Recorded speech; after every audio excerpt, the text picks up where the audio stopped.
Guild Wars 2 podcast, bringing you the latest in the battle for Tyria. This is The Siege. Prepare for battle.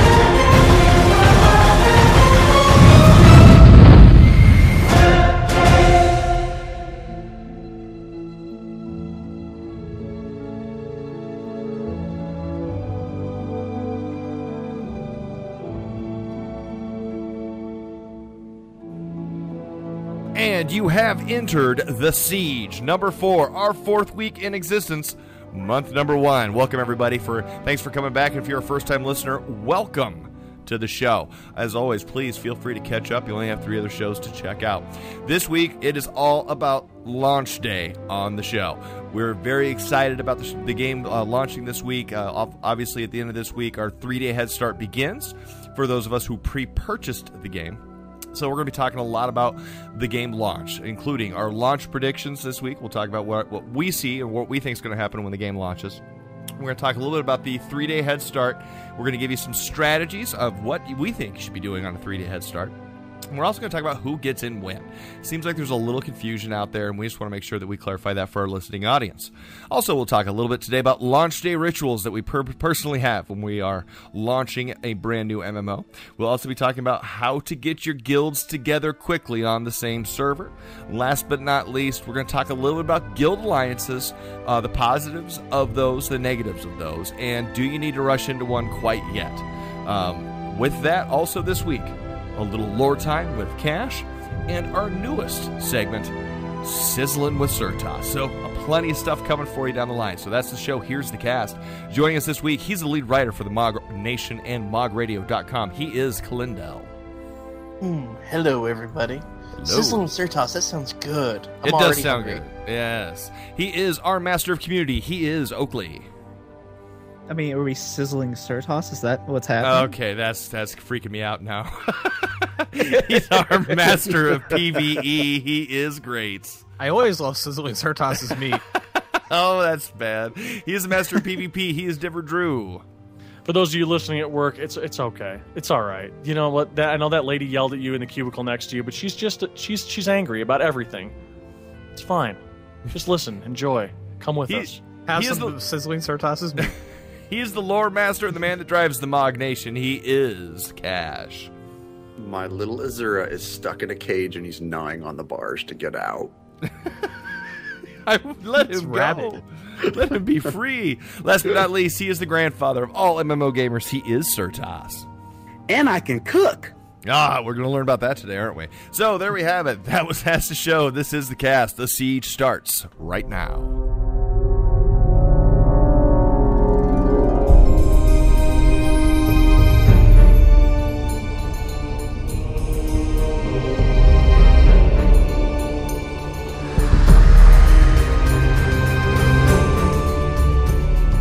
August 28th, 2012 is the day. Guild Wars 2 will be officially launching to the public at large. But let's not also forget that about 3 days ahead of time, we'll have our head start starting on the 25th. But more importantly, right now, what I really want to talk about is launch day predictions. How do we see this going well?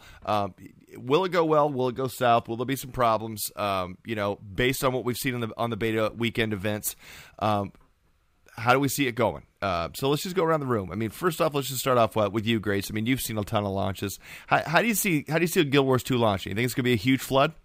I think there's going to be a ton of people because this is nowhere close to the first Guild Wars 1 launch. You had WoW out at that point as well, so everybody was enjoying it. Now you have everybody out looking for new things to do. Right. And looking for a thing, and they found Guild Wars 2. So this is going to be a flood. We just got to see if their servers are going to be able to handle the flood right off the bat. They picked the right time to launch, I think, don't you? To get exclusivity on gamers out there right now, they picked the perfect time, and I'm just hoping that doesn't bite them in the butt. Absolutely. Let's talk a little bit about the server architecture. I'm sure there's some of us that know a little bit about that out here. Are these servers going to be able to hold a huge, massive load of people that we know? They should be able to, and they will be also raising the population caps as they go along and see what servers have more people and who's wanting to play on certain servers. So if you do see a server is full, just be patient, hit refresh button. Your server will free up on, from full, and you'll be able to get in and make a character. You may have to be a little bit patient, though, if you're looking to get on a particular server. Yeah, and don't be scared by what was in the beta and all the stress tests and stuff like that. Correct. They specifically limited the amount of people that could get on each server, so don't be afraid of that. So, exactly. Are we all thinking pretty much a smooth launch day? I mean, Kash, what do you think?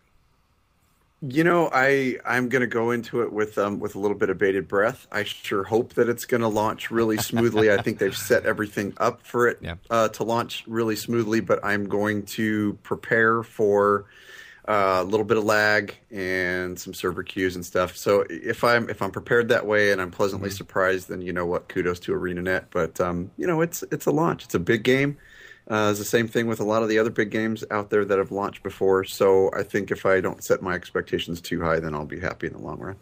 Fantastic, man. I like that. Cal, what do you think? Given my past experience with MMO launches, I'm not going to be too positive. I'm tempering my hopes, but given what I saw during beta, it was surprisingly stable. I wasn't having really any issues, so I'm cautiously hopeful, but not expecting too much. ArenaNet's done a really good job, Oakley, of doing these really surprise stress tests. So they just throw it on Twitter, hey, play the game for an hour tonight. Do you think these random stress tests, it's something that we really haven't seen a lot of in MMOs generally when they're preparing for launch? Do you think there's something there to it that's going to help them launch smoother?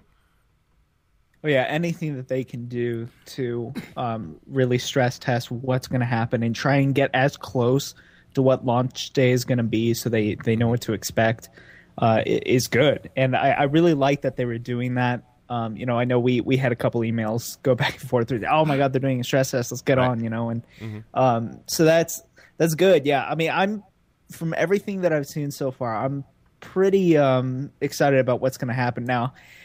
Typically, launches of MMOs don't go well. It's just across the board for the most part. There's problems, crashes, errors, this and that. So we'll see. SWTOR really set a new standard for launch days when they launched Star Wars: The Old Republic, and that's kind of going to be a goal of the rest of the MMOs that are going to come out in the future. So it's going to be interesting to see what ArenaNet's able to do. Absolutely, Sertas, what are your thoughts on the whole launch day thing? I'm going to be with Kel and just temper my expectations. I've seen a lot of these where even though they've stress tested the heck out of it, they think that they've got it down, but in reality, maybe they didn't. I'm really hoping that ArenaNet has paid an extreme amount of attention to how many pre-orders they have, maybe how many they're getting in a day to try to I guess guesstimate how many people are going to be logging on day one. And I think it's a good idea to do the head start. Maybe if they did what what Old Republic did, I should say, and if they staggered it, that would be pretty good. I don't think that's what they're doing. But the 3 days ahead of time for pre-orders, you basically have two launches. It takes your one launch and separates it, which is a good idea. So I think they're in the right place there. So hopefully they paid attention and maybe added 50% of their pre-orders to the people that's going to go out and buy the box. And that's how they can figure out how many servers to have up. Well, but I think if anything, Star Wars: The Old Republic really proved one thing. Pre-orders tell you nothing. Because, well, that's true. Oh, yeah. Because, man, it was like day one, like Star Wars: The Old Republic sold 500,000 copies in one day. And those server managers over there are like, oh, my God. They're all freaking out. Because, that thing sold fast on launch day, and I'm wondering if we're not going to see the same kind of event here with Guild Wars 2. You know, we got a lot of people who are like, well, I think we're starting to see a lot more people who really aren't into pre-ordering, or maybe they just, you know what, let's just see what that launch day jitters gives you, you know? Because I know myself, I'm one of those people that, like, if I really want to play a game, I'll pre-order it. But, like, if I'm kind of in the middle, I'm like, oh, I'm not sure if I want to play it or not. And then I happen to be at Best Buy on launch day, and I see the box there, and I'm like, oh, I just got to get it. You know, yeah, it gives you butterflies. That good old fashioned impulse buy, you know. It literally gives you butterflies. To me, this is going to sound really weird, but to me, it almost gives me the butterflies when you see that nice, crispy new box and you open up the little insert and you smell it. Oh, it smells so new. It gives you the jitters like pregame football when you were in high school. That's just me. I'm a gamer. What am I going to say? kind of disturbing there, Cash. I think it's awesome. Cash, I'm with you 100%. It's that new box smell. I get it. you crack it open. Like unbox your porn. That's all it is. Whoa. Hey. Family friendly here there, buddy. Yo. What? They have listen, shows that are unboxing porn. SFW. Family friendly, you got the mute box. That's all I'm going to say. Denver Drew, talk to me a little bit more about launch day. Well, I'm going to tell you, I am going to stand aside from all these other people with the expectations, and I am going to say we end up with a smooth launch. Nice. And I am also going to say that not only does ArenaNet do a good job, but they do what you should do when you're rolling servers out, which is wait until the other servers are full to put the other one live up. So let the servers fill up and have a full, huge, beautiful population before you start putting 800 servers on there that have 10 people on them. I agree with you, Denver. You bring up a really good point there. I mean, I hope ArenaNet learns from everyone else and doesn't get in that huge, half the servers are full and the other half are at medium populations. Let's throw 20 more servers down. Yeah, exactly. I mean, Yeah, if you look back to some of the older games, even a la World of Warcraft, when they launched, they said, here's the amount of servers we're putting up. There it is. And it's just, this is what it's going to be. And so you had server queues in almost every game. Now, some people have tried to avoid that. I mean, Star Wars tried to do its best job to avoid that. And I think, you know, for a good majority, EverQuest 2 did a good job trying to avoid that. Yep. But at the same time, now I really think wait until they're full and then as they're needed, put them live. That's your best possible advantage that you're going to end up with because it keeps the population high on servers where people are playing. Well, and that's my thing. I agree with you, Denver. I mean, I like the way Blizzard did it, and I hope ArenaNet really kind of follows their cue on that. Is, you know, let's be honest, you know, World of Warcraft, you know, at the 6-month mark, every freaking server had a queue on it, you know, and you'd be waiting up to 45 minutes to get in game. So then they started adding servers and offering the free character transfers to specific targeted servers to get them moved down into more manageable populations. Worked out wonderfully. I mean, granted, there were some pretty annoyed people at server queues, but I mean, rushing into it and throwing out tons of servers like we've seen even just recently in other games does not bear fruit, and in the end really ends up costing you in public perception, I find. Yeah, absolutely agreed. Because I think we've all experienced through multiple MMOs when servers have to get condensed down. And again, even World of Warcraft had to do this where they had to condense some servers down because the populations had died off on those or people had transferred. It's always a poor perception. I think we've got to get away from that. I mean, again, I know we've talked about it before on another show, but we got to get away from that perception that manipulating servers and moving populations and stuff is necessarily bad because I think it helps create a better community when you have very full servers and not half full servers, but twice as many of them. You know what I mean? Absolutely. Yeah. Plus, with a situation like that, they're consolidating their resources, which has to look like a good thing. They're going from wasting by having a bunch of servers open to not wasting by getting rid of the ones they don't need. Yeah, you may have to move, but it just makes sense to consolidate instead of having a bunch of half-open servers. How many servers are we launching with? Do we know? Is it 21? Is that right? North America or Europe? Let's go North America and Europe. 21 worlds. Europe is 24 with a 10 with a specific language in the European servers. All right, so we got 21 on the North American side and 24 for all of Europe? Correct. All right, so you know, that's actually those are good numbers. Yeah, that seems right. That seems very right. It sounds like we got trumped by the EU. That's not true. That is true, but it's only because they have to have language specific servers. Sure, you're dealing with a whole different set of issues over there. Right. Well, yeah, because you have to have the German server, the French server. I mean, come on. How many countries are you talking about for the European servers versus, 3 countries for the North American servers? Right. Come on. Indeed. Right. All right.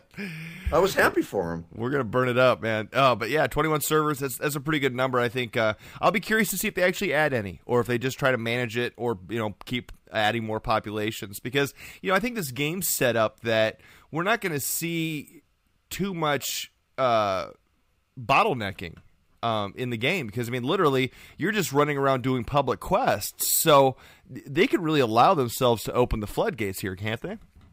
Yeah, they can open the floodgates on a lot of stuff, and I'm really looking forward to seeing how many they're going to allow on a server, and if they are going to have population caps where it's once a certain amount of people get in, you can't get in. I'm looking to see how that goes, but I'm hoping they don't do that, because if you can't play with your friends, that's what tends to hurt a game too. But I don't think we're going to experience that. Let me ask you this: what are a couple of things you don't want to see on not even just, let's say, launch day, but let's say in the first month of the game's existence? What are some things that you hope not to see happen in the game?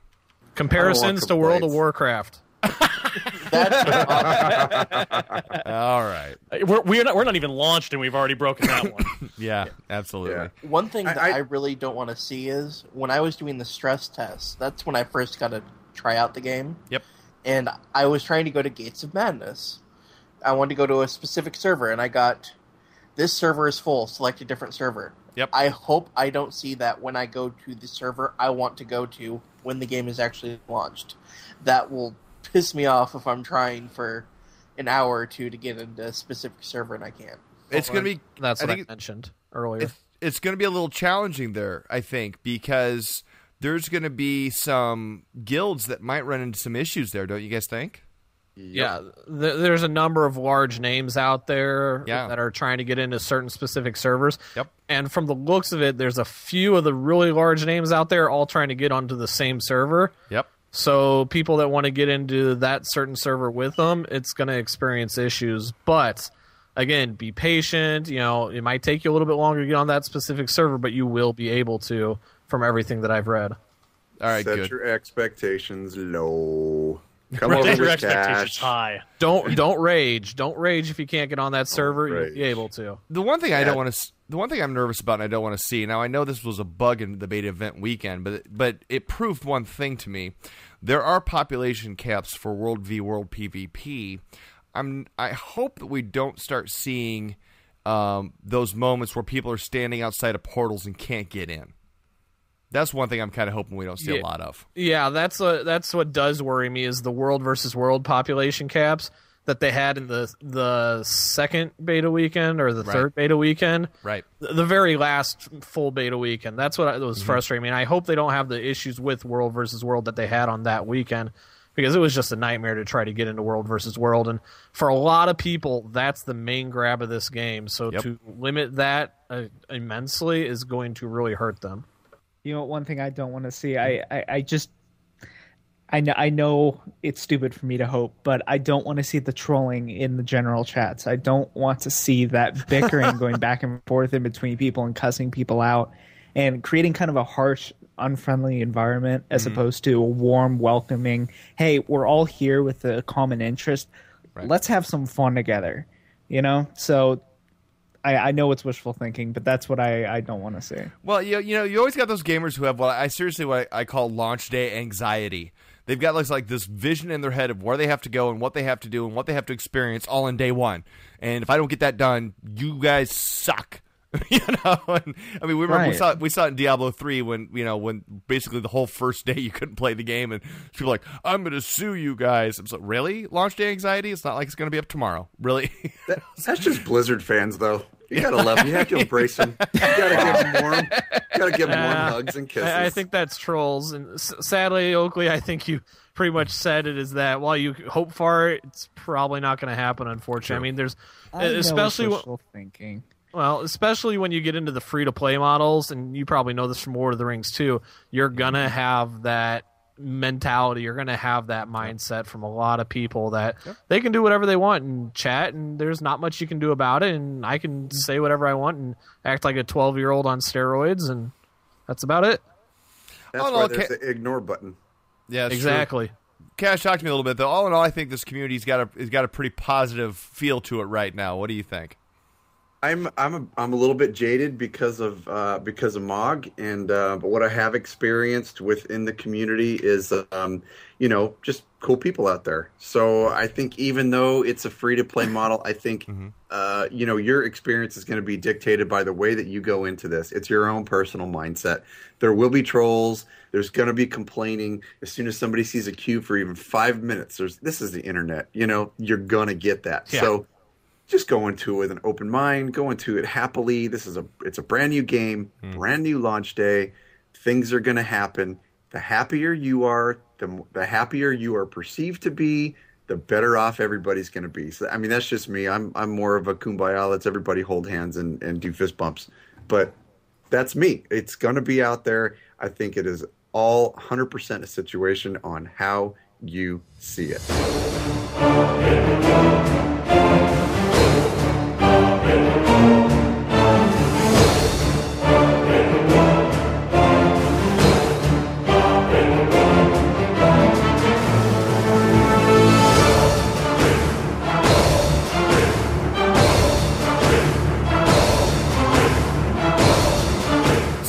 Heard a lot about guild alliances for Guild Wars 2. Denver, can you kind of give us a rough of talking about what the guild alliances are and what their purpose is? Yeah, they're basically being set up kind of independently of the game, is my understanding of them. But they are alliances between large guilds that want to compete at the highest level, or have a common purpose that they want to get multiple guilds together on one server, specifically based around world versus world versus world PvP. So you have got some very, very big ones that are going to be in different places. None of them, as far as I know, have disclosed where they're going to be. Right. Now that we have the final server list, and we all know that, and I think everybody's playing it pretty close to the vest because they don't want to end up with two major alliances that want to duke it out on the same server. Right.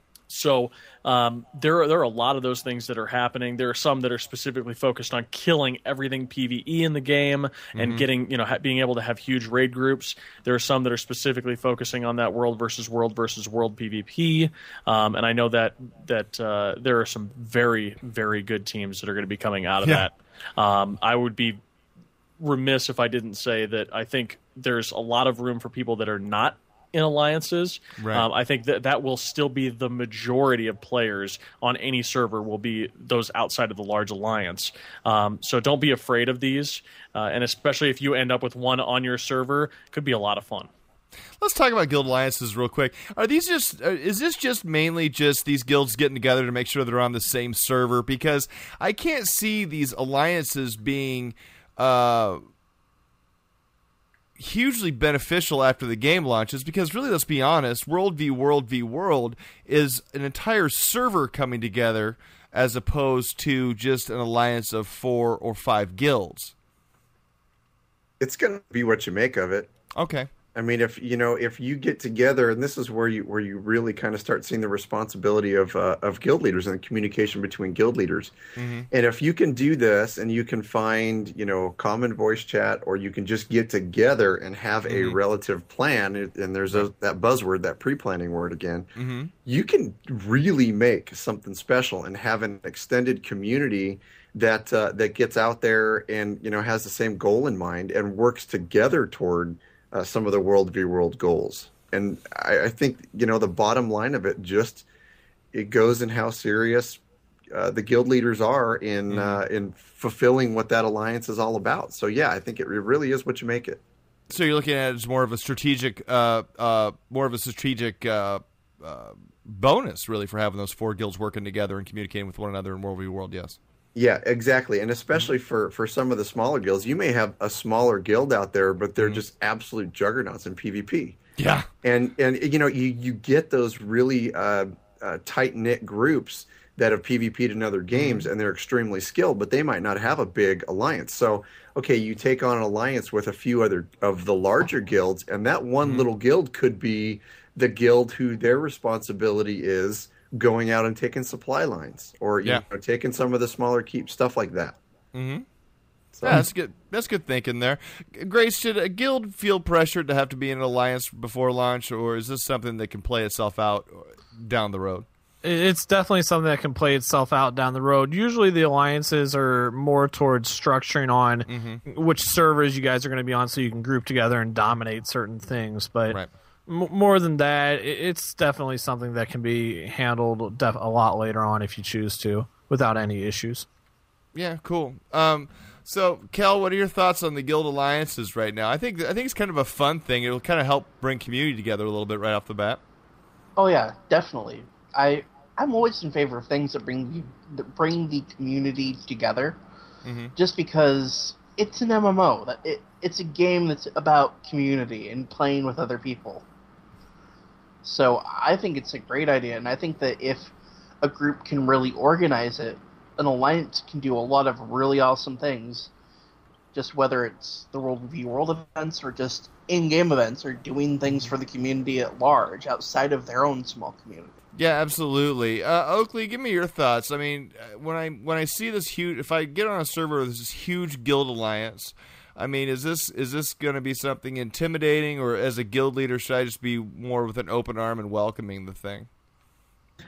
I guess it depends on how you run your guild and how it's structured. If it's really serious and really big and you have a lot of structure and a lot of time put into your guild, then it's not going to be as intimidating. But if it's really casual and it's pretty much just a bunch of people getting together and playing a game and that's pretty much it, it's going to be a little bit harder for those people to actually pull off something like this, and just that's the reality of it. But I'm definitely all in favor of doing anything to get more people together and intermingling, especially two separate community entities coming together and potentially creating some synergy in between. That's always fun. So I think it's a good thing, regardless whether there's big benefits in game for it or not. It's a good thing. Yeah, and I think, Sertas, we shouldn't feel like we have to have a guild alliance put together. I mean, it'll be beneficial in World v. World, but we can still be effective in World v. World without having 3 or 4 other guilds to coordinate with, can't we? Oh, most definitely. You can be effective, but the alliance does help quite a bit because it's the entire world versus the entire world versus the entire world. So it's beneficial, but it's certainly not necessary. I mean, you could just talk amongst the leaders of these different guilds, could say something really quick. We're going to take this side. You guys take this side. We'll take that. And then people disperse and go do what they're supposed to do. True. Denver, do you see this thing becoming a much bigger thing? Like, do we see lots of alliances forming on servers down the road after the game launches? Yeah, I think we will. And I think that we're probably going to see some alliances that people aren't really expecting. I think a lot of these ones that start out will probably stay together. But again, as I said before, I think the vast majority of people will be outside of those alliances. So I'm very interested to see how that kind of culminates when everybody finally gets together and says, we play a lot together. We see you guys on the battlefield all the time. Let's just make an alliance. And I think you're going to see some of the guerrilla tactics, quote unquote, and guerrilla warfare of smaller alliances be absolutely pivotal on big maps, because these large alliances, if they're going to be the main force, there's going to have to be guerrilla fighting that happens elsewhere to take these smaller encampments that they just can't focus on. If they're focusing on a keep, somebody's got to go and bust the supply lines up. Somebody's got to take something that's across the map to pull part of some of their players over and stuff like that. I mean, it's going to be a lot of tactics, and I think that any alliance that disregards the smaller guilds and smaller alliances are doing themselves a disservice, because that's going to be the brunt of what allows them to succeed. It sounds like there's going to have to be a lot of diplomacy here. Indeed. where Indeed. maybe like if I'm in an alliance, established alliance in the server, you're almost recommending that there's constant outreach to all the other guilds on the server, going, "Hey guys, hey, we're going to be in here doing this right now. If you guys want to come join us," or things of that nature, rather than an exclusivity of saying we're doing this, stay away. Yes, 100%. Okay. And actually, people have been, this is no secret, so I'm happy to say it out front. People have been setting up alliances specifically that have people in different time zones, too. Okay. So that their world versus world versus world is always covered. So they've got maybe an Oceanic guild that's willing to play on a U.S. server. And then they've got an East Coast, a Central, West Coast, and then they've even got some people that are playing over in Europe that are playing on North American servers. So they have the entire timeline throughout the entire day covered for world versus world. And that's a very interesting method to go about. We'll be interested to see how the lag, plays into that account. But I think that's going to be the biggest issue with the alliances is it's great when you can do a big push and you can all be on at this certain time. But beyond that, man, you're going to be really hard pressed to keep that kind of pressure up all day, or all day rather. Jesus. Yeah, that's going to be really hard to do, isn't it? We've kind of gotten ourselves a kind of, well, we've started ours. I mean, obviously, here at the Mog Nation, we have Minis of Grinth, with the First Order, and I believe there might be some other guilds coming in with us, and we'll talk a little bit more about them and that when we get further down the road. But I agree with you guys. I think. Oh, let me ask you this: overarching down the road, and greats, everyone chime in on this, Kash, even anybody. What's this going to do for the community? Is this going to be one of those things where we're really going to see that's going to be kind of an extra bonding element for the community to keep people engaged in the game down the road, or not?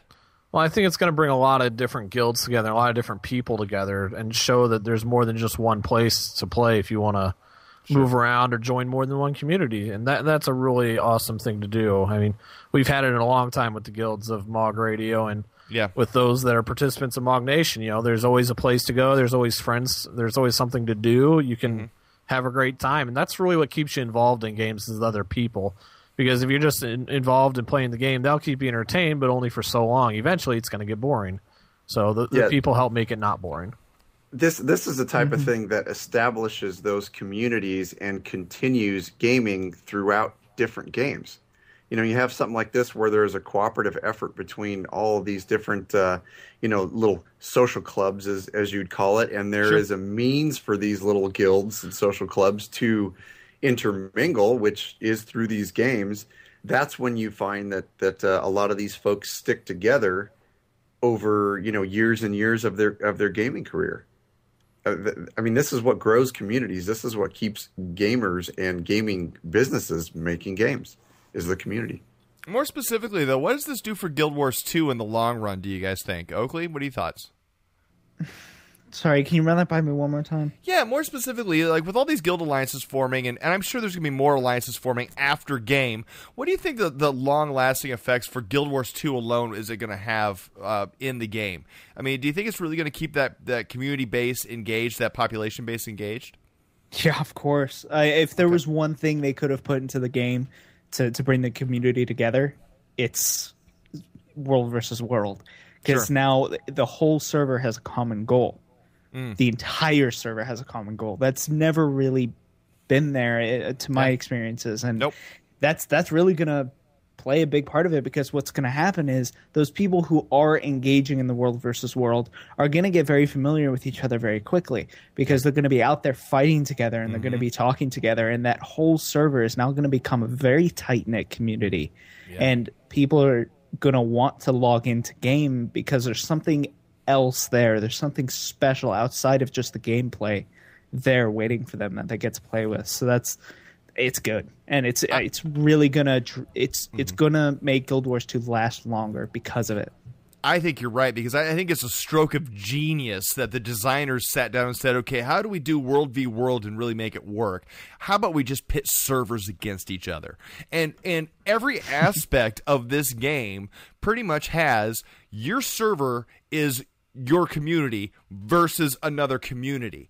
And even when we look at structured PvP, you're pulling from a pool of multiple servers to fight against. So you're not even guaranteed to be fighting against other guilds on your server when you're in the structured PvP realm. I think it's just a stroke of genius here, because it really, I think I agree with that. It's just going to just pull this community together tight. And I don't know. I mean, Cal, do you like the design concept that they're introducing here? Oh, absolutely. Back in the day in World of Warcraft, I really loved the big epic matches of, oh god, I forgot the name of it. Crossroads and Torn Mill? No, the... Alterac Valley. Alterac Valley. I used to love that, and how it would go on for hours and hours, and people would be swapping in, and it felt so epic. And nothing has really captured that sense, and I think this World v. World combat is going to give me my fix of that truly epic PvP experience. Yeah, I agree too. Grace, take us out real quick, but give us some tips. If you're a guild who hasn't gotten an alliance yet, and I mean, I think at this point in time, it's probably safest bet just to wait till launch, isn't it? Yeah, it's going to be the safest bet to wait till launch to find out where to go for servers, or to start looking at some of the big ones and what main server a lot of the big guilds out there are going to, and try to get on that server. Okay. Well, how would one go about, do you think, let's say that we don't end up on that big server, you end up on a server where there isn't an alliance. How does one go about starting one?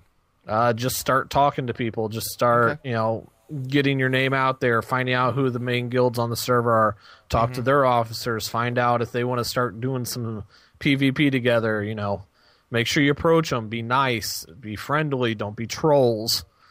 There's a time and place for everything. When you're trying to get alliances, you definitely want to be on your best behavior. So I've got just one real quick one out there. I mean, Kash, this seems like there's going to be an awful lot of work for guilds to do in this game. There is, but I mean, for a lot of people, this is the focus of this game. Building their communities and getting all these different guilds together for that common goal is the entire reason they're playing Guild Wars 2.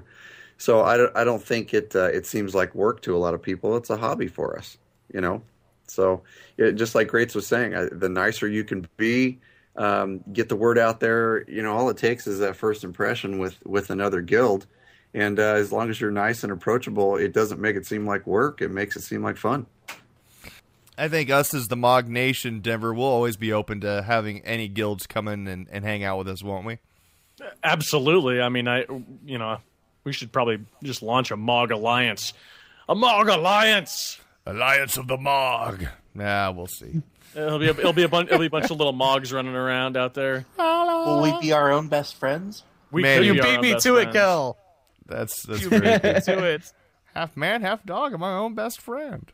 Spaceballs. But yeah, I mean, I think that's another thing. Of one thing, I think a lot of communities will always be wide open for this, and really, I think it's a brilliant idea. It's nice to see other members. It's nice to see community come together and say, you know what, we're going to form these alliances to become really competitive at something.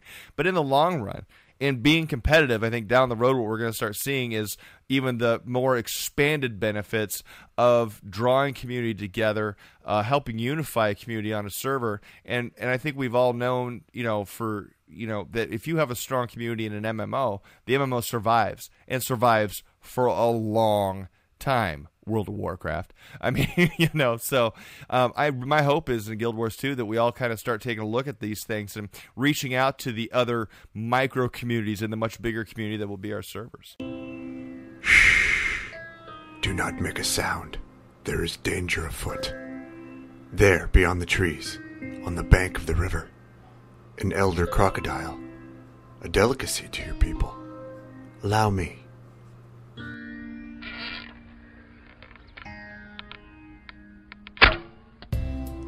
There we go. Now we sit and wait for her to bleed herself to sleep. While we wait, would you fancy a tale? My name is Ordillion, and I am a ranger in these woods. Welcome to the Grove. Let me tell you of my people, the Sylvari. We are relatively new to the land, having been awoken from under the pale tree of Arbor Bay some 25 seasons ago. We have yet to make our mark on this world. Although we may appear human, we are quite different from our fleshy new acquaintances. We are actually organic creatures, omnivorous plants if you will. Most of us bear plant-like features such as a wooden bone structure, foliage where you would grow hair, and vines for flesh. Our blood does not resemble the crimson fluid of the human. Rather, our life liquid is a golden-colored sap. You may also notice I leave a trail of pollen as I move. Yes, we are very much plants. The Sylvari are not truly born, more spawned from a pod beneath the branches of the pale tree. Our only reproduction takes place on this very mysterious tree. We have a connection to the tree through the dream of dreams. While we are growing in the pod, we are introduced to this dream, which brings to us the knowledge and experience of every other Sylvari, all that they have thought and learned in this world. We are connected to the tree's consciousness through this dream. To the Sylvari, our ultimate goal, as expressed in the Dream of Dreams, is to hunt and kill the dragons of Tyria. They cast a great shadow over us, and they must be managed. Your people will find the Sylvari kind, honest, and focused. We are very eager to learn, experience, and understand this world. We have much to learn from your living world, so please excuse our open emotions and relative lack of tact at times. Let us learn together, my new friend. I feel this relationship may prove mutually beneficial. Ah, alas, I believe our scaled friend has succumbed to my arrow. Come. Let us harvest all she has to offer and celebrate our kill by the fire's light.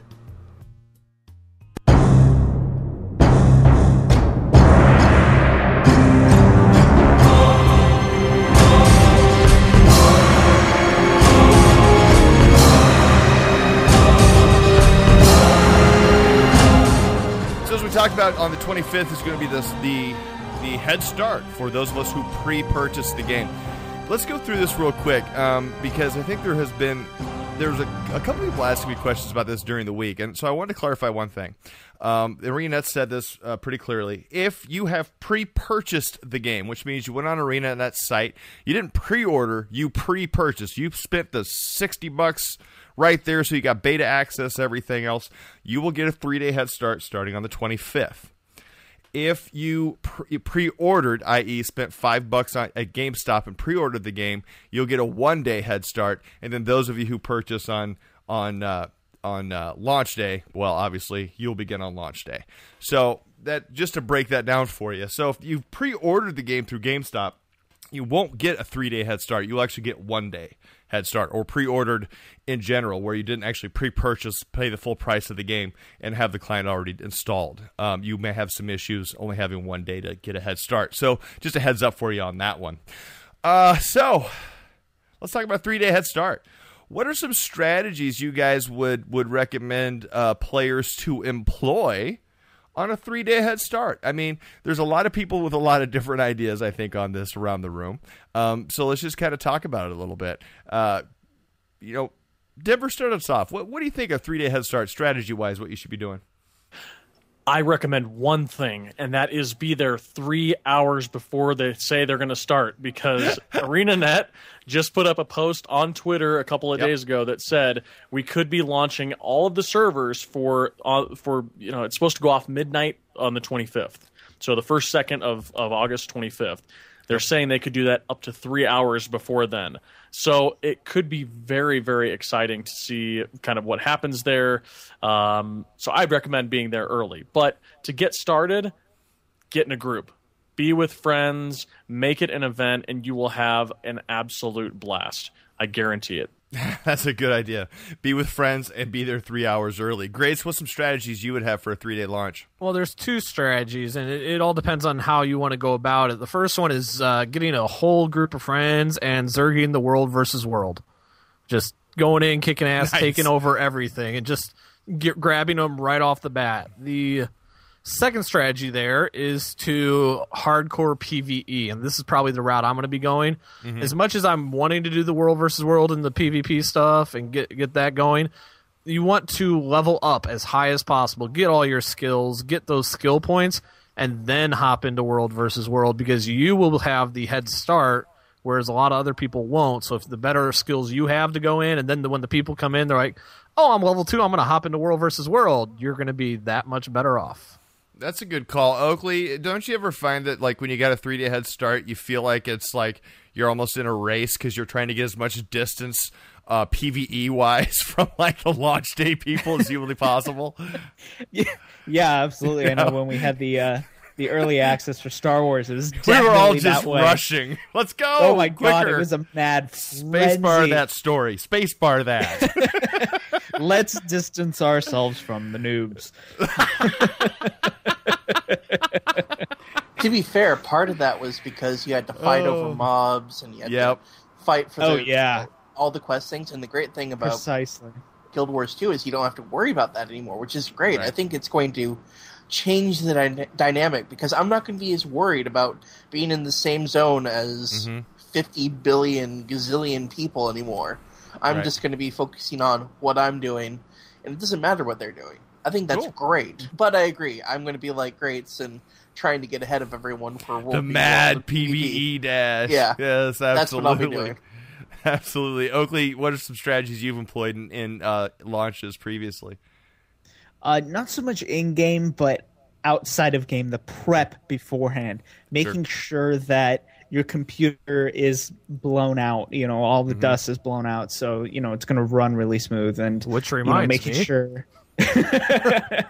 as the entire cast takes care of the computer after we're all opening the sides of our desktops right now. But, muting up for liquid air.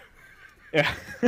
Making sure that your seating arrangement's really comfortable. You've got food and water or drinks, sodas and stuff ready to go. So, you have as little interruptions as possible in those 3 days, because we're all going to play for 3 days straight, right? And a urinal and a colostomy bag. Everybody, Yes, catheters, everybody except for the guy who's going to be in Orlando covering Star Wars Celebration 6. Oh, sorry. So sad. Oh, Ivan. That sounds like SWOTOR for some reason. Did this happen like at SWOTOR too? It did. Yeah. I thought I remembered something like this. Then how long was it before you got level 50? I'm going to literally be a week behind all of you, probably. It was 6 months before you got level 50? It took him that long because he couldn't figure out which character to play. That's what. That was. That's right. Had a little altolism going on there. Yep. Altolism's kind of dangerous. Sertas, what are some of your launch day strategies that you use on 3-day head start? Oakley stole my thunder. I was going to say the exact same thing. Make sure your rig is together. Make sure you've downloaded all the drivers that you need. Make sure that you. Another thing you could do, and actually this is something that you could do that's different. Get in there. If you're a noob to this game like I am a confessed noob. Get in and read about the game. Learn as much as you can about the lore. Learn as much as you can about the different classes, the races. Have an idea what you want your character to look like, so you don't spend a lot of time in the, creating the character. And that way you can get in the game and enjoy it. Not that creating the character is not fun, but if you're trying to get into the content, you want to get it done quickly. And get in there. So that's my suggestion. Stock up on your Chipotle burritos. That's right. Okay, that goes into the rituals. Right. We'll be talking about that later. Oh, okay. We'll talk about the burritos later. Cash, what are your thoughts on some strategies that you would use on a 3-day head start? Well, remember back to earlier in the show, I talked about Kumbaya and holding hands and doing the whole community thing. Cash isn't in a hurry. I want to get in there. I want to check out the landscape. I want to not miss any quests. I want to start off my character on all the basics that I possibly can before I start hopping into all the big stuff. And I really just want to absorb it all and enjoy it. Meet the community, hang out with my moggers and the other folks that are on the server, and just go from there.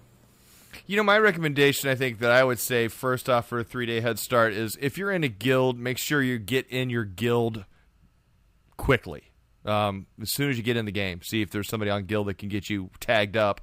Because talk to me about this, guys. Isn't this 3-day head start a prime time to group up on that PvE and start getting all that currency for the guild to start researching all their special stuff? All the influence? Hell yes, it is. Yeah. It is a perfect time to do that, and for the guilds to get their head starts on making things or getting things going. Right. Yeah, you think that'd be a huge part of it, don't you think, Greats? Oh, yes, and Star would love you for bringing this one up.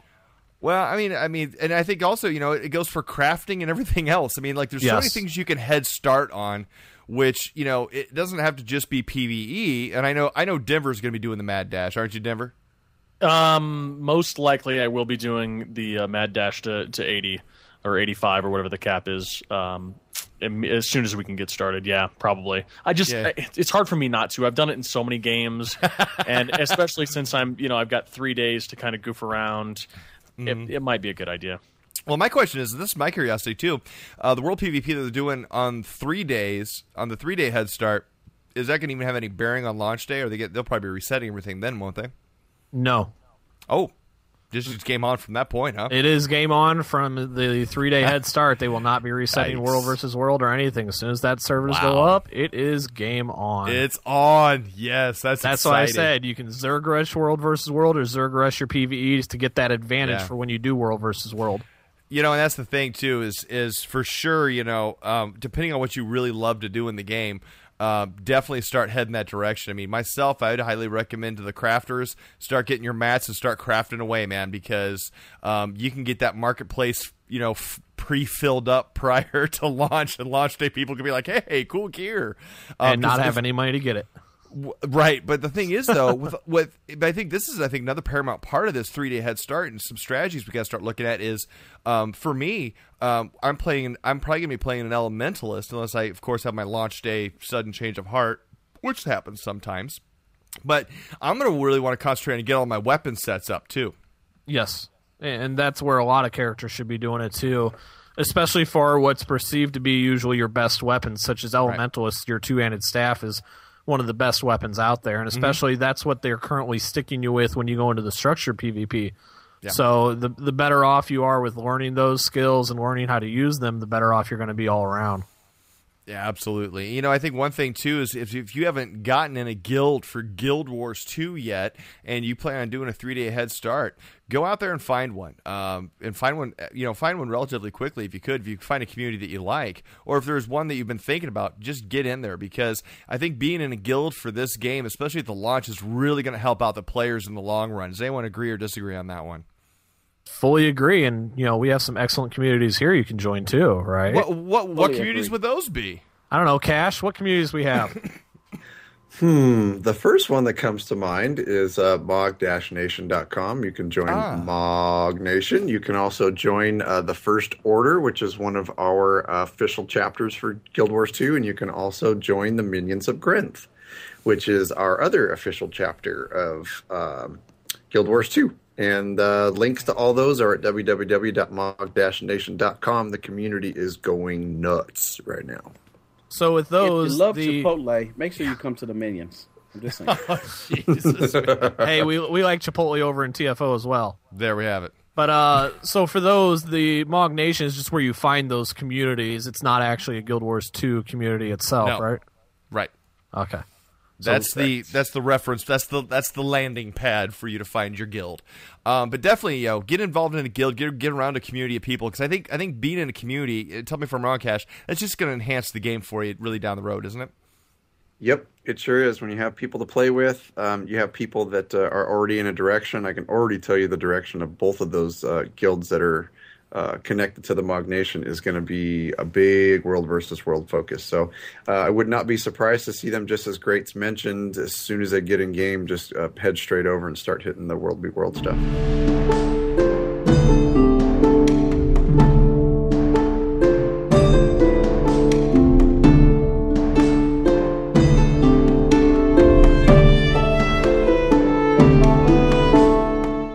All right, so let's talk about, launch day is going to happen, 3-day head starts, everything. But, one of the big challenges anybody in a guild has is how do we get our guild together quickly? Because, it's going to be probably, at least probably a straight week of people just trying to get in. Isn't it going to be Greats? Yeah, it all depends on how they end up doing it. Hopefully it won't be that, but that's what it's probably looking to be. For those of us who are guild leaders who have been really involved in guilds in the past, what have been some things that you guys have utilized to help get your guilds together quickly in the game launches? Knowing what server to be on before launch. Yeah, absolutely. That's the big one. That's the big one. I have one word of advice: pre-plan. That is the best way to roll. Make sure that you have folks that are going to be online, for one. Number two, are going to be available to do your invite. So your officers, sometimes officers need to make sacrifices in order to make things run smoothly for the majority of your members. So one thing that we've always done is make sure that those people have pre-planned. Everybody knows what the plan's going to be, and that they are willing to sacrifice a little bit of their own game time to receive about 1,000 messages, private messages about, hey, I just got in guild. This is me. How do I get an invite? And those people set aside time to do that. We did that when SWTOR launched. It worked extremely well. We had about 10 or 12 officers to handle the load, and nobody got really overwhelmed and got a little bit of playtime in themselves. But it did work really, really well. And from the outside, from the leaders, or excuse me, from your members, the only thing that they see is just a smooth, quick invite. So they're very appreciative of that. It's going to be pretty important to get your guild up and running pretty fast in this game, I find, especially with the influence, with the world PvP, the structured PvP. There's so many ways that as a guild you can gain extra abilities or extra perks for your guild if you've got your guild up and running. Has anyone ever done running officers in shifts so they can have the coverage to get everyone in game? Yep. We did it with ORD and SWTOR, and like I said before, it worked really well. And there's a lot of overlap. I mean, everybody wants to get in and play, sure. So you'll have overlap. Oakley, what are some things that you guys have seen that worked really well for you getting people in guild on launch day? You know, that word comes up again, communication. Anything you can do to, organize, get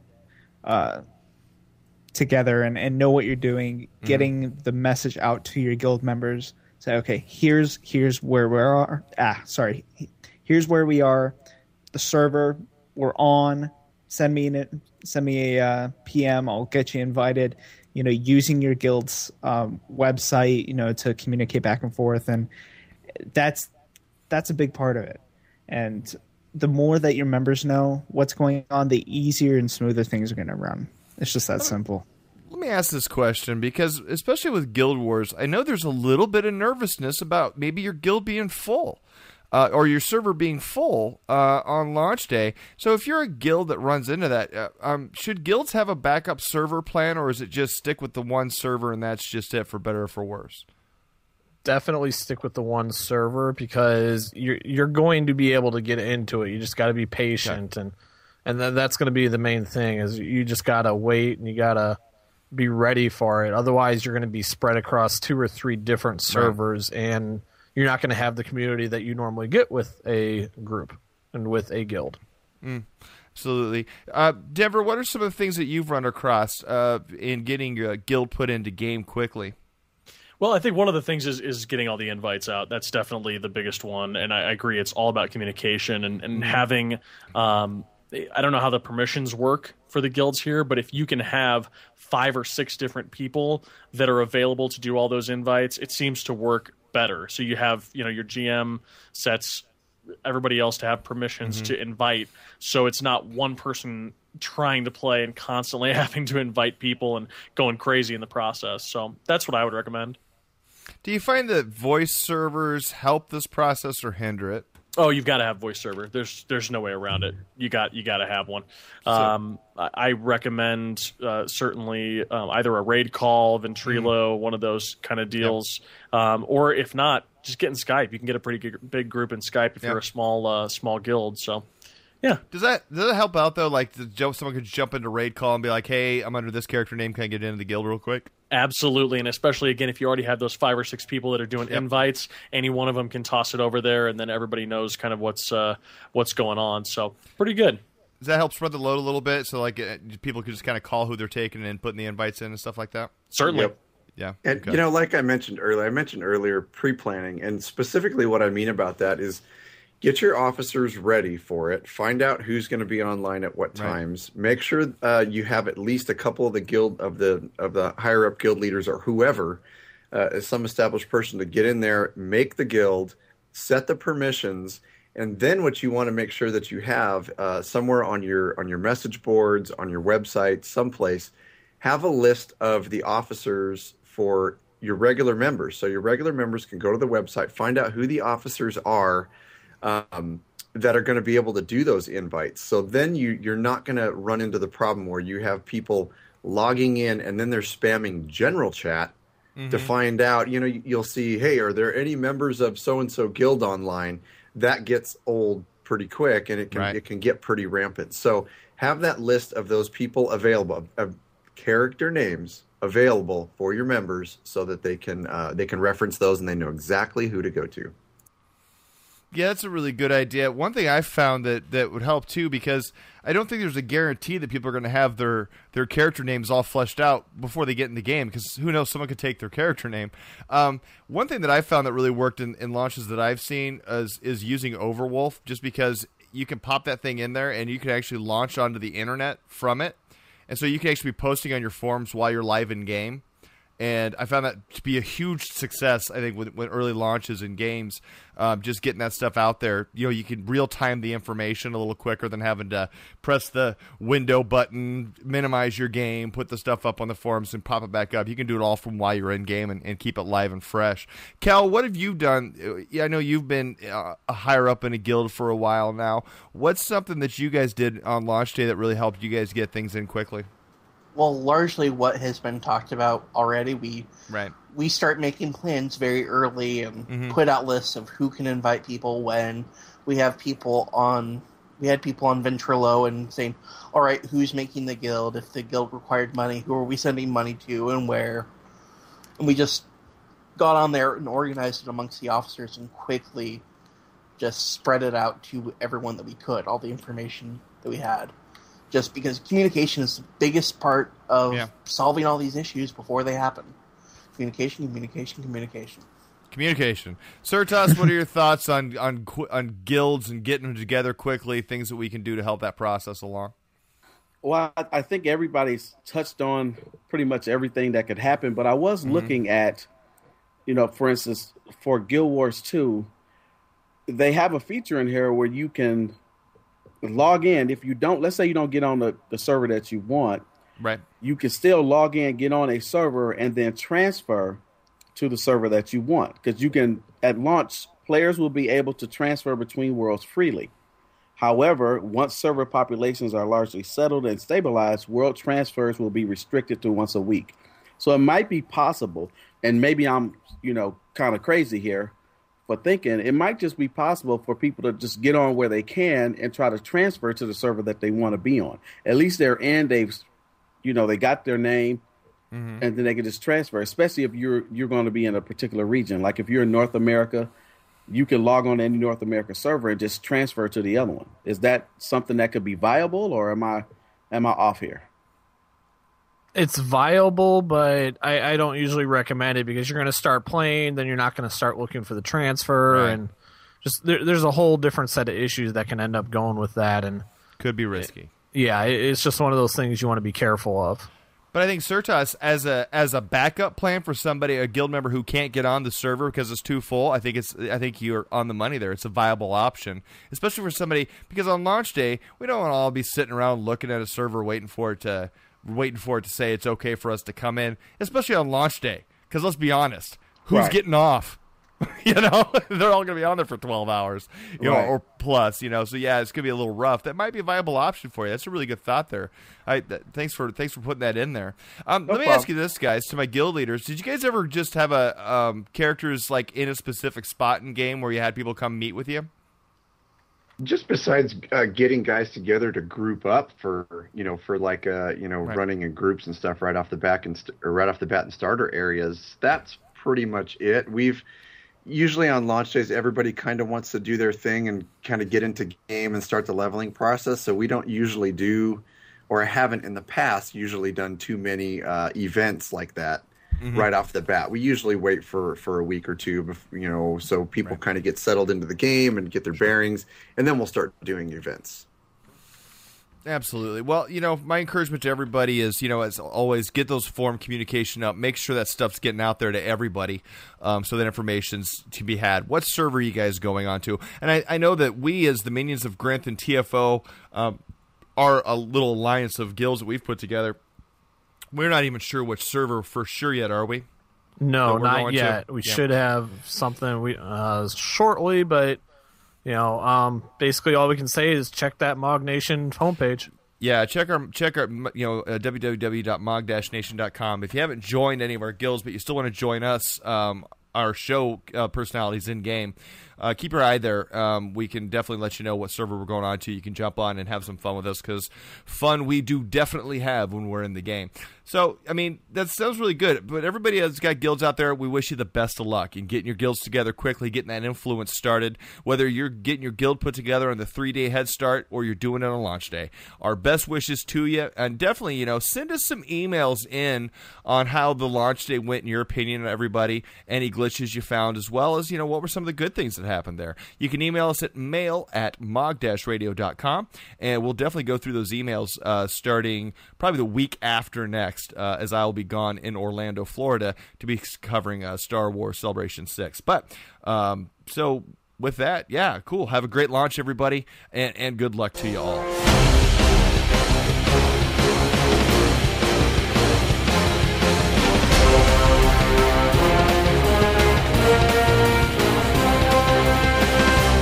Mog-radio.com and the Siege, we are gamers of different flavors. I mean, really, I think all of us play our games a little bit differently than one another.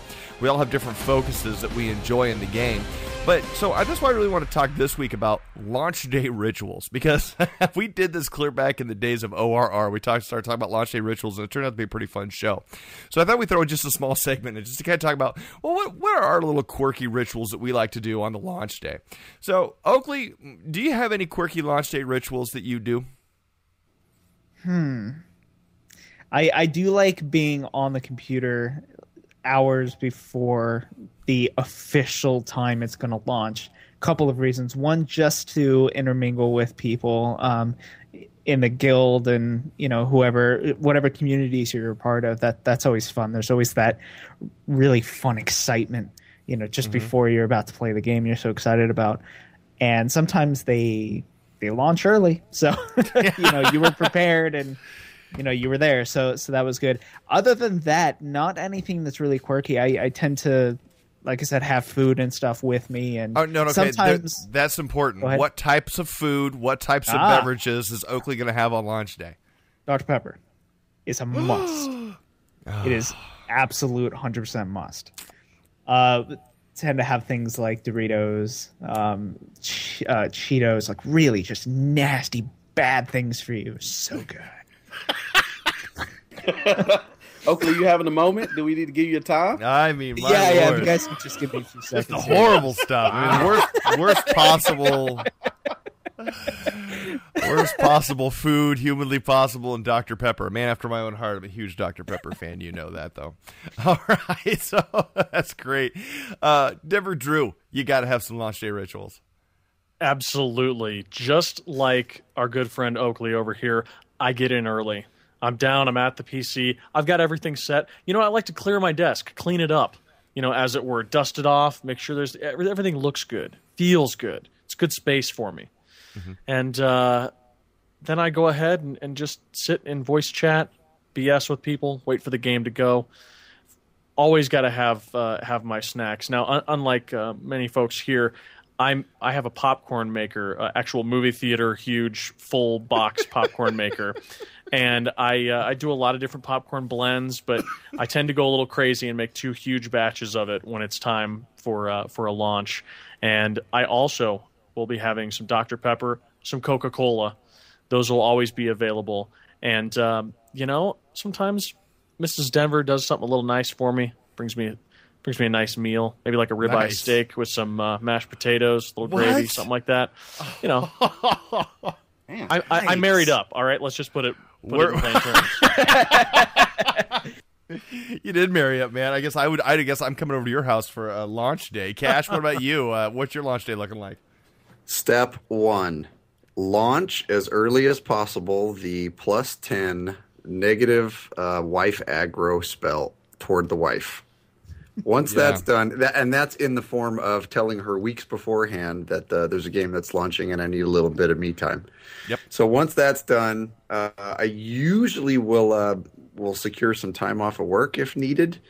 But I usually set myself up a few hours before, just like these guys do, because we're all prepared gamers. And I don't know if many folks know, but Kash is a little bit of a health and fitness nut. So I will usually go for healthier snacks. And I definitely do have my coffee. I like to have my blast of caffeine because that's the one thing that keeps me going, especially late night. But other than that, I just settle my rear into my chair and relax and wait for the launch and spam the launch button. And one thing I think that we all on the cast here have is we have really comfy chairs. Oh, yeah. Right in front of our Yes, computers. we do. Especially when you get your ass groove molded. That's right. Yes, absolutely right.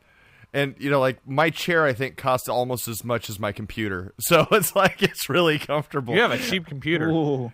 Wait a minute. I Great. really don't. Great. What the? Expensive chair. Or a really expensive chair. I just want to point out that Greats said ass groove. Yes, he did. He did. And this is a family show. So what are you doing to me today, people? You're killing me with the ass grooves. I'm just making you enjoy your time editing. Okay, That's The groove is the heart. Greats, other than checking the ass groove in your chair, what are you doing on the launch day? Launch day, actually, I'll usually do not take any time off from work for launch day because I've seen so many launches be a little rough. And like with Diablo and SWTOR, I actually do that. My favorite times are usually a day or two after launch that I will take off work and just start getting ready to have some fun. And I always prep my wife and let her know I'm going to be gone for a week or two. And that things will get a week or two? That's awesome. He's got no kids yet. As soon as he has kids, that week or two will dwindle in about 6 hours. Oh, exactly. But I don't have kids yet, so that's the perfect time. I tell her, hey, don't expect too much. I want to be doing this, and then after that week or two is when I owe her. You want to babysit mine on the 25th? Yeah, right. Sure, if you'd like to drive him out about 26 hours. Well, that just means it'll take another 26 hours to get her back, so I'm in. Yeah, but it'll take you also 26 hours to get home. All right. You'll have missed launch day. What kind of food and beverages does Greats have sitting on the desk on launch day? That depends if there's room on my desk. I am an IT guy. This is true. I love the Dr. Pepper. Gotta have the Dr. Pepper. I also love Mountain Dew and various forms of gaming drinks. Never mind. I won't go into that. No, go into that. Gaming drinks? Gaming drinks. Like what? Balls. I like to drink balls. There we go. I knew it. Yes. I secretly knew it all along. Oh, my Lord. Explicit tag's going to go on this thing real fast. Cal, what are your launch day rituals? Well, there used to be a time when I would get my balls out and drink them. Make sure they were chilled. Oh, my Lord. Well, you just couldn't... There was something about that blue bottle of balls that was so good, but I've adapted over time. Now it's very much Coca-Cola. I don't drink Dr. Pepper, so you guys can have all that. I don't care. But I'm thinking, because it's so hot right now, that I might set up a blender by my desk and just start making daiquiris. Oh, that's great. I'll have daiquiris while I'm playing. Well, and generally, I also like to order pizza and wings and just have food set up off to the side so I don't have to move if I don't have to. I just want to sit down and game. And then I get a stack of napkins just so I can make sure that my keyboard and mouse don't get all nasty. And then it's always good to have those smoothies there for your protein so that you can just make a smoothie real quick and not have to get up, order pizza, bother eating. You just suck it all down. Just have liquefied dinner while you're launch day.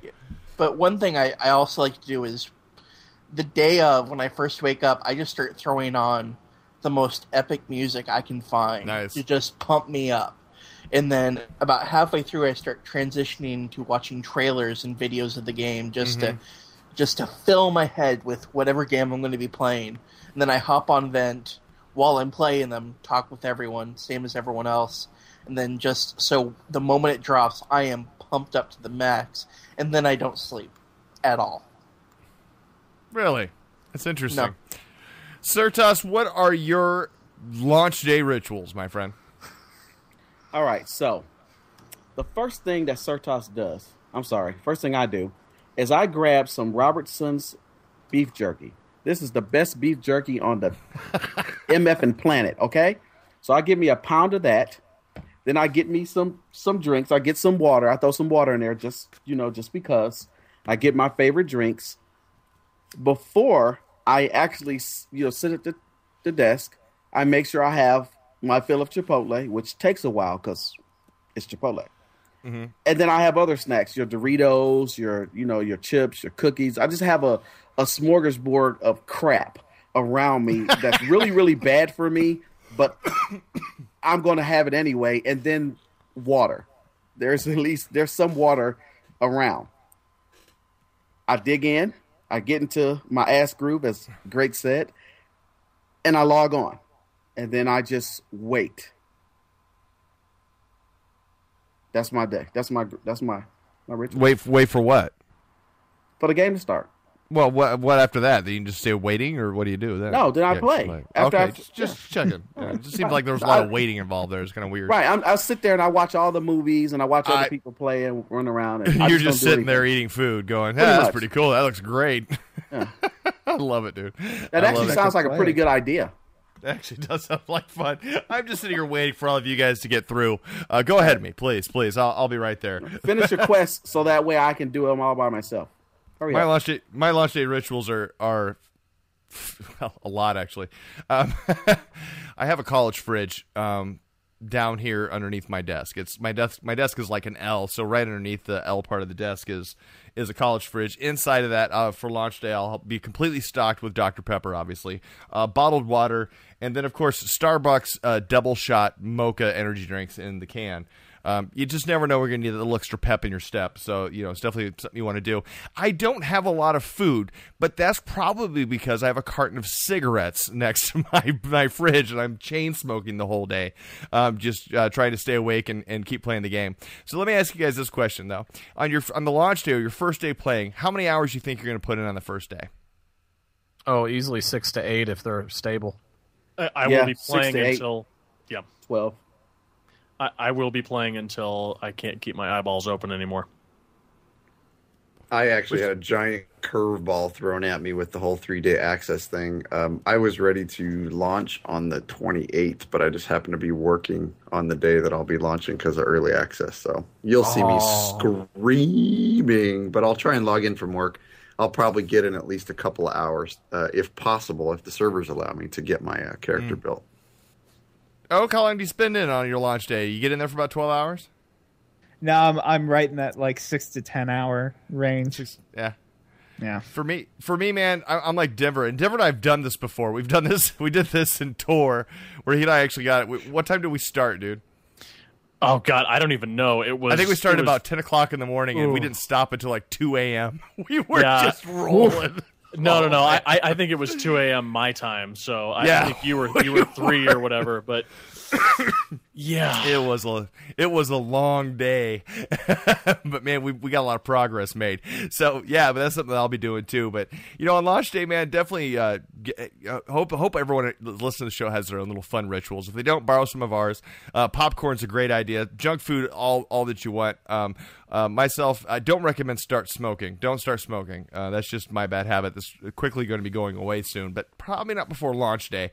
But definitely have lots of beverages and assorted beverages, because I think that in the end, man, if you just get too caught up on one beverage, it's not going to work out for you. So with that, any other launch day rituals? Oh, that's one more I've got too. I wear pajamas all day on launch day. How cute is it? Not a ritual for me. Is it the one with the little 2 buttons in the back and flops down and your butt hangs out? That's so cute. No, not those. Oh, yes, ladies. It's a onesie. Are they footy jammies? No, they're not footy jammies. Where's a onesie? Actually, I do have jammies. one more ritual.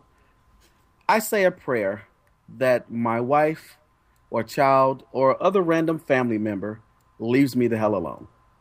And doesn't get sick. Because if they get sick, then you have to take them to the hospital or the doctor.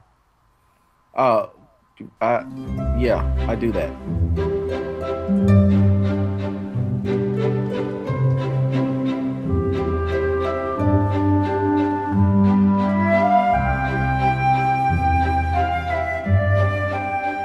For our first recipe, we're going to go over what I created called Feast of Kings. It could feed a small army, or it could feed my extended family, because, you know, there are a lot of us. I'm the only fat one. Anyway, let's get to the ingredients. For your meats, you're going to need 2 pounds of ribeye steak, 2 pounds boneless chicken breast, 2 pounds of the largest shrimp you can find. If you can get them peeled and deveined, great. And also 2 to 3 large portobello mushroom caps. For your veggies, you'll need 2 each of red, green, orange, and yellow bell peppers, a container of whole baby portobellos, and a container of whole white cap mushrooms, 1 large red onion and 1 large white onion or yellow onion if you prefer, and 2 pounds of poblano peppers. And you'll need 2 16-ounce packages of Mahatma saffron rice. Finally, for your seasonings, you're going to need coarse sea salt, fresh cracked black pepper, extra virgin olive oil, salt-free butter, lemon juice, and garlic. Let's move on to preparation.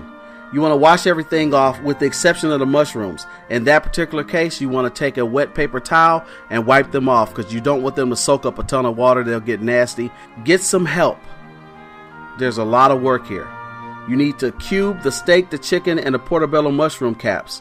You need to cut the bell peppers, the onions, and the poblano peppers in 1-inch pieces. And you need to quarter or half the mushrooms that are in the packages. The last step here is to peel and devein the shrimp. You're finally done with prep. Grab you a glass of water, thank everyone for their assistance, and then kick their butts right out of the kitchen. Why? Because it's time for you to put the sizzle in Sizzling with Sertas.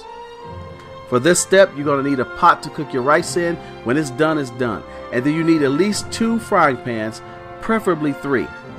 In the frying pan, start the chicken and steak. Make sure you season them like you want. Get them started.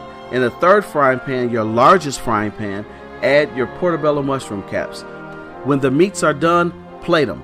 Take the large frying pan, cook all your vegetables. Start with your peppers, including the poblano peppers. Once those are near done, add in your mushrooms. When those are near done, add in your onions. When the onions turn translucent, turn off the heat, take the pan off the stove and dump that content so that all your vegetables in your large serving dish. Go ahead and ring that serving dish or ring the vegetables with saffron rice. Or you can put the rice at the bottom and put the vegetables on top, however you want to do it. The last item you need to cook is your shrimp.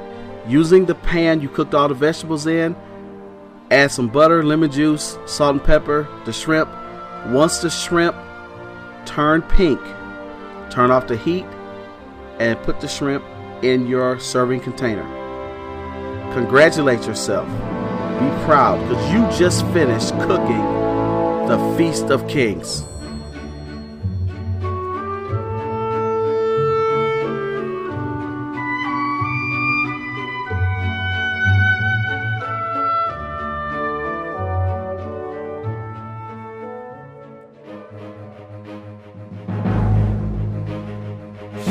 And that was The Siege, number 4. Well, we hope you got some tips and tricks, some things up your sleeve now for your launch day. Hope everything goes well for you all, and we wish you the best of luck.